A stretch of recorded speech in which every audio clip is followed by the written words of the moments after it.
That's what smoky eye, y'all. So I started off using my Juvia's Place Warriors 2 palette, and I'm just going to start blending that eyeshadow. I did not put any eyeshadow base on because I think with smoky eyes, you really don't need a lot of eyeshadow base because you're using a dark shadow anyway. So I use concealer as a base, and I'm just going to start blending out these browns. The shade is a darker brown. I'm going to start slightly placing that on my lid, but going a little bit above my crease and just placing it. Now, this is not something I'm going to go in a windshield wiper motion. This is more of a packing motion.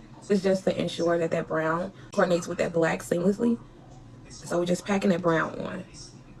I'm gonna go back into that first shade I had, and I'm gonna start blending it a little bit more into that dark brown to make sure we don't have no harsh lines.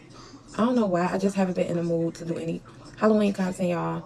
I can't shake it. Like, you know, you get in that mode where you're just not in the mood, you're not feeling it. I'm just not feeling it this year. Hopefully it shakes before Halloween, but yeah, I'm definitely not in the best of modes this year when it comes down to being creative. I have so much going on. To avoid getting that like raccoon look that everybody hates, you want to make sure you use a brown when you're doing a smoky eye, because that's the reason people the raccoon eye, because they don't use different transition shades. So now I'm jumping into this black. A lot of people use ink black for this part, I guess because it does not smear and it dries fast. But I'm gonna use Speed Black. This is by P. Louise, and I'm just gonna place that right on my lid and slightly on my crease without going up any further.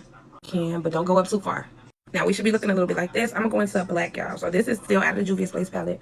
I'm gonna place that black directly where I place that base and go up just a little bit with that black, but mainly make sure your eyelid is covered.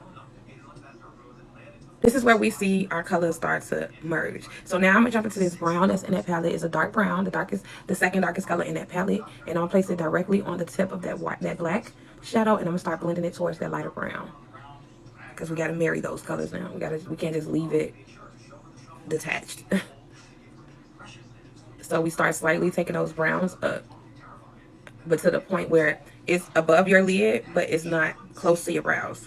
Now I'm gonna go back to that lighter brown, and I'm gonna start blending that as well. And you can kind of see what I mean when I say make sure those colors are merging seamlessly. You need a space between the actual eyeshadow and your brows.